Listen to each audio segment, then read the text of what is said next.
Eh bien, nous revoilà avec Boris. Donc, re-salut Boris, toujours chez Récif Atome, toujours, moi j'en profite ces 2 jours, je ne cache pas, je savoure. Bon, il y a un truc, parmi en fait justement, donc, quelles sont les conditions qui permettent d'avoir des coraux aussi colorés, où on n'a absolument pas besoin de lunettes oranges, donc des coraux qui ont développé vraiment une pigmentation, c'est-à-dire pas des coraux uniquement maquillés et sur lesquels il faut mettre des lunettes pour voir le peu de pigments qu'ils ont produit, mais avoir des coraux qui ont vachement de pigmentation. Quel est le truc pour toi vraiment essentiel au départ? Et là moi je te laisse parler parce que... Bon, là, je t'écoute. Il y a plusieurs choses qui sont essentielles. Par exemple, si tu filmes un peu les souches qu'on a ici, Allez. on va partir avec des favias, donc ce qu'on appelle des candicornes, une souche spécifique, des noms signature. Donc on va d'abord avoir la signature d'un corail, c'est-à-dire que ce corail a été importé il y a plusieurs années, acclimaté au LED, acclimaté... Hop, on recoupe le courant parce que sinon on va rien voir, c'est dommage. Acclimaté au LED, acclimaté aux conditions artificielles qui sont le sel synthétique, etc. Des milieux très différents du milieu naturel d'un point de vue azote, phosphore et choses comme ça. Et en fait, premièrement, il y a la signature. Donc ça veut dire que le corail, c'est pas n'importe quel corail, c'est un corail qu'un éleveur a trouvé, a dit celui-ci sur 1000 coraux, il est vraiment magnifique, on le sélectionne, etc. Alors, tiens, tu peux montrer un exemple d'un corail vraiment qui est une signature particulière, qui est parmi... C'est que tu prends la même espèce, et tu le retrouveras pas pareil quand on prend 1000. Tu as un exemple à montrer là? Déjà, tu peux prendre les Echinophilia, que ce soit ils y sont tous quasi, ouais, ici, c'est tous des signatures. Ah oui, là ici, tu as les Rainbow Crush, le Chalice, le Bugatti. Là, tu vas avoir, ici aussi le RH, le Fog. Tu vas avoir des Mycédium, tu vas avoir les Echinophilia. Tout ça, en fait, c'est des souches signatures dans le sens où nous, quand on en a rentré... C'est beau ça. Ouais, c'est des Samocora. Merde, j'ai pas vu ça. C'est trop beau. Et en fait, quand tu vas en rentrer un du milieu naturel, si tu veux, je peux te montrer les étapes. Ouais. Là, on est en train de le faire sur du sourcing d'Acropora, par exemple. Ok. Donc, on le rend du milieu naturel, mais c'est quand même de l'élevage. Ok. C'est-à-dire que c'est de l'élevage en pleine mer là-bas. Donc de la mariculture en fait. Ça peut être de la mariculture, ça peut être de l'élevage. Maintenant, il y a Vincent qui a le droit de faire de l'élevage aussi en pleine terre. Vincent Chalias. Voilà, Vincent Chalias. Voilà, là tu rentres des accros. Ok. Nous, on est des parasites, forcément, avec plusieurs étapes. On va les stocker ici 1 mois et demi, 2 mois. Ok. Au bout d'1 mois et demi, 2 mois, ils poussent toujours pas, ils sont tout juste en train de se faire. Il y en a qui sont très stressés, il y en a qui sont marrons. C'est vrai, on en voit quelques-uns là. C'est très dur. Par exemple, là, c'est censé être un tennis ultra. Bon, voilà. Ouais, il est pas au top là encore. Non, il est pas au top du tout. Et ça fait déjà 2 mois que vous l'avez. Oui. D'accord. On va retraiter. On va le passer dans ce qu'on appelle l'étape 2 chez nous. Donc l'étape 2, il arrive sur ce type d'aquarium. Où là, déjà, ils sont sains, exempts de parasites, mais on refait une étape. Ok. C'est un traitement complémentaire ou c'est un traitement complémentaire, et là, il y a des traitements entre chaque étape, et en plus, on les stocke ici, et là, on est autour de 250 parts. Ok, un par BRS TV, on va dire, même un peu plus faible. C'est déjà beau, hein, déjà des... Oui, il y a des choses qui commencent à sortir du lot très vite. Il y en a quelques-uns, mais d'autres non. Voilà, d'autres pas du tout. Pourtant, c'est potentiellement des très très belles choses. Hein. D'accord. Et là, on va les passer en étape... Alors, on va passer les plus beaux très vite en étape 3, qui est ici. Ok. Où là, on va passer... alors là, c'est pareil, on reste plus de 2 mois là-haut. Hein. Là, on est déjà à 4 mois depuis l'import. Hein. Et là, on va repasser à l'étape 3 ici. Ok. Là, c'est pareil, ça va rester au moins 3 mois. Ok. Et là, on va venir éclairer vraiment à 500. Vraiment, on va monter. Ah, là, on monte. Mais c'est une Hydra 64 quand même. Ok. Donc là, on va monter, on va aller plus fort, on va voir ce que le corail est capable de donner, voir que, voilà, en l'excitant, les protéines. De là, on reste, donc là, on va le sortir d'ici entre 6 et 8 mois. On va dire. 6 et 8 mois déjà, ok. Et on va venir ici sur notre étape avant de passer en production. Là, on va venir vraiment choisir. Donc là, il y a des souches qu'on ne garde pas du tout, trop communes, qui ne poussent pas. Et là, on va se retrouver à dépasser une année. Il y en a des beaux là. On va dépasser une année ici. D'accord. Et on va vraiment choisir parmi les critères de pousse, de coloration, etc. D'accord. Une fois que ça s'est fait, on ne les vend pas du tout de suite. Hein. Une fois que ça s'est fait, on passe sur la table LPS où là, on va venir les stocker, mais juste 2 semaines.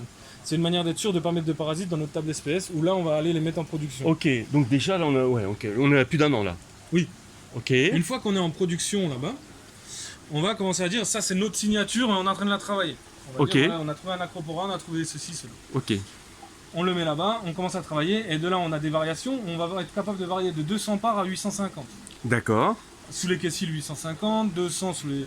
Et là on va commencer à les bouger, à travailler, à bouturer, voir comment ils réagissent. Alors ils ont déjà été coupés plusieurs fois mais on va le refaire. on va les travailler, les bouturer, et au bout d'un moment, on va voir si le corail est stable. C'est-à-dire que par exemple, il est toujours rouge, mais c'est vrai que quand on monte à 800, il a du rouge plus du vert et du bleu. Il a développé une pigmentation, comme on a montré. Ok, voilà. c'est le. Ok. Donc le Rainbow Mango, par exemple, qui est une signature, c'est un acropora de Récifatome qu'on a rentré à l'époque où c'était en légal de Fidji. D'accord. On parle d'un corail qui est en France depuis plus de 5 ans, qu'on a en signature depuis plus de 4 ans, 5 ans. D'accord. On va être sur différents trucs. On a un par pour qu'il pousse très vite. Ok. Mais après, quand on le tient à 400, 450, on aura toujours le même résultat.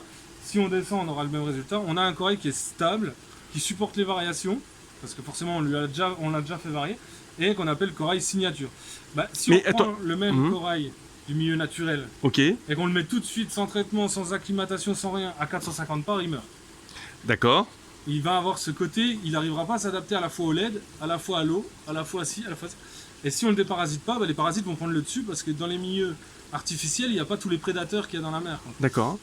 Et attends, une question, on parle des parasites là. Est-ce que les parasites, par exemple un bain, alors je vais donner un nom, Protex, voilà. Ouais. Est-ce que ça détruit tout ou vous avez des traitements complémentaires? Non, ça détruit pas tout. Alors évidemment, je sais que les œufs c'est pas détruit par exemple, mais est-ce que je veux dire, est-ce qu'il y a des choses qui sont même, est-ce que il y a des choses autres que les redbugs, blackbugs et puis plein air? T'as des bactéries qui sont très dangereuses, qui vont déclencher des nécroses. D'accord. Vous avez des traitements pour ça? Oui.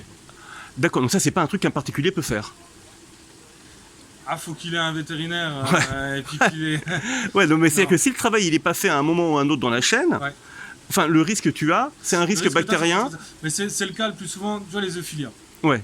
On a le cas des euphilia parce que clairement, quand on rentre des euphilia, là-bas. Je vais aller. Nous on cultive des euphilia. Donc on a des pieds mères d'euphilia glabrescens, d'euphilia très belles, et on a des euphilia d'indo, mais aussi des euphilia australiennes.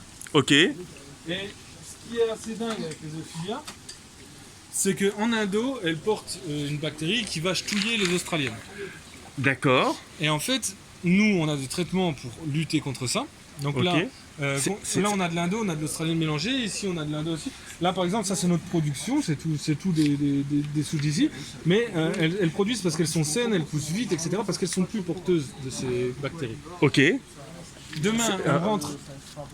Qui sont porteurs par ces bactéries, il y a les gonios, il y a les catalaphilia, il y a les acantastrea, il y a les euphilia. Et ben en fait, demain on peut rentrer un acantastrea ici et foutre la pathologie à ces euphilia. D'accord. Donc après tu achètes un truc ailleurs, en fait qui a pas suivi le traitement et toutes les étapes et ainsi de suite, dont des traitements que nous particuliers on peut pas faire. En gros, parce que on n'a pas, avec un vétérinaire, puis il faut avoir la compétence, il faut savoir qu'il faut utiliser, puis ainsi de suite. Donc laisse tomber quoi. Et donc nous on risque de foutre en l'air. Des bains pendant plusieurs jours dans des circuits différents. Ok, donc c'est irréalisable. Même si c'est réalisable scientifiquement parlant ou logiquement parlant, mais il faut une structure, donc on peut pas faire. Donc en gros, on risque à tout moment, si tu t'importes un corail. De toute façon, c'est obligatoire. Quand tu rentres des coraux d'Indo, nous, si on traite pas, on estime à 100% le risque de l'avoir. D'accord. Donc nous, il n'y a plus de photos, on traite tout. Vous traitez tout, en passant par toutes les étapes qu'on a pu voir là. Plus encore d'autres, avec des bains à côté pendant 3 jours dans la salle d'à côté, des choses comme ça. Ok.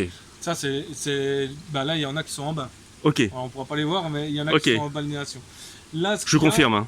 Ce qu'il y a, c'est que sur ces espèces-là, si demain vous voyez que vos catalaphilia ils se rentrent, les gonios, s'ils sortent pas bien, si vous voyez que les acantastrea, les têtes rétrécissent, puis qu'on voit souvent c'est la même bactérie qui attaque. D'accord. Souvent, et en fait le problème c'est qu'en Australie, il n'y a pas cette bactérie, donc les Indonésiennes ont dit vont agir sur les Australiennes. Par contre, si on fait ça, Indonésie et Australie, nous ça cohabite parfaitement.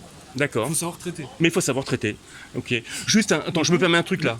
Là, je peux vous assurer, je regarde en fait l'écran. Hein. Entre l'écran et ce que je vois sous les yeux, réellement avec mes yeux, sans mettre de lunettes orange, c'est pareil. Donc, je ne vous dis pas quoi. D'accord. Je vous dis pas ce que je vois à l'œil nu, sans lunettes orange. Enfin bon, moi qui suis pas trop euphilia, comment dire. Ouais, je crois que la carte bleue va exploser. Bon, ça c'est un autre sujet. En fait, ce qu'on a sur les coraux, donc je parlais des coraux signature parce qu'à la base on demande comment on fait pour avoir des coraux colorés. Ok.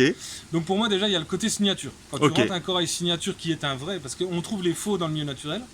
Ok. Grosso modo, ça peut être la même souche, le même ADN il y a 10 ans. Ok. Sauf qu'en 10 ans, il a connu la captivité, la laide bleue, etc. Ce qui fait que le corail s'adapte et évolue.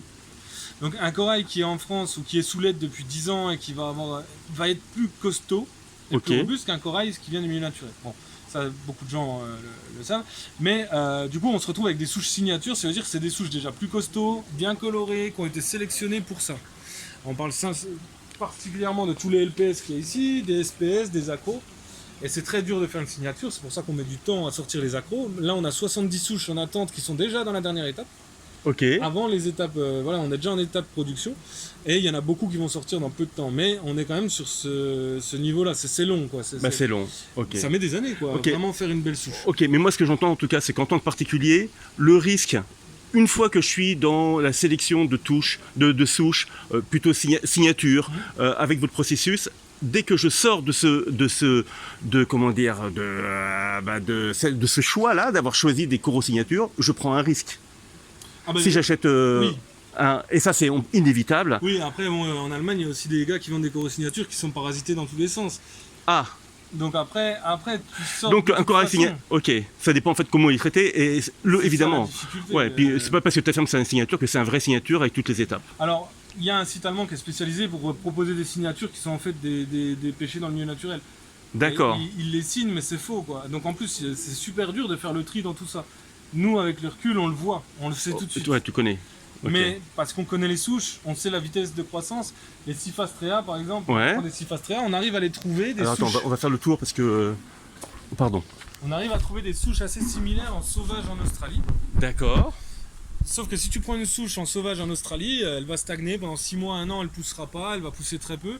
Alors que là, on a des souches qui en croûte à une vitesse qui mangent même leurs voisins. Ouais, ou qui vont complètement sur la grille, là, Ouais, optique, là, complètement. je vois là, enfin, ok. Et du coup, on se retrouve Là aussi. avec des souches, voilà, des souches de compétition qui vont pousser très très vite parce qu'elles sont déjà acclimatées. D'accord, donc en gros, entre acheter une grosse pièce, entre guillemets, qui a un potentiel, mais qui n'est pas habitué à la LED, aux conditions en aquarium, et acheter une petite bouture qui va avoir une croissance beaucoup plus rapide, Au bout d'un an, théoriquement, la petite bouture est plus grosse. au bout d'un an, tu as un truc plus Mais gros. c'est surtout Bah, qu'en voilà. fait, sur les acroporas, c'est là que c'est encore le pire. Un acropora, nous, quand on les reçoit, ils sont stressés, ils sont pâles. On met déjà 1 mois, 1 mois et demi, 2 mois à les faire reprendre bien. Ok, Ensuite, on déparasite tout. Ce qu'on retrouve dedans, il y a vraiment beaucoup de choses qui sont pas bonnes, entre guillemets. On déparasite à fond. Ensuite, on les recolore, on fait le travail, sélection, on garde que les mieux. On rebouture, on place à différents pas. Il y a vraiment un boulot. ok. C'est pas des bêtises. Mais non, bah, ça se voit. Et trouver un Big Air Walt Disney, c'est impossible. Nous, on essaye de trouver on en trouve des Tenuis, des Homebreakers Oui. et tout en Indo. C'est pas le Big Air Walt Disney. Ok, parce Le que c'est... gars a fait un boulot de dingue. D'accord. Le gars l'a acclimaté, le gars l'a gardé pendant des années, donc Big Air, hein, qui était américain. Et il a fait un énorme boulot qui fait que même maintenant, c'est dur à refaire, quoi. D'accord. Et, Ok. Et là, voilà, on tombe sur des souches qui, au bout d'un moment, sont juste incroyables et merveilleuses. Ok. Ok. Après, voilà, il y a ça, la signature, le bon choix de corail avec le bonne croissance, la couleur, les pigments, etc. Mais aussi la qualité d'eau. Parce Alors, qu'on a parlé de la lumière. ok. Et donc là, on va aborder un troisième sujet, la qualité d'eau. C'est Ok. même un 2 bis. Un 2 bis. Ok. Tu veux qu'on reste sur la même vidéo ou on Comme tu coupe? veux, moi. Allez, on va couper parce Allez, que toi qui veux. voilà. Allez, à tout de suite.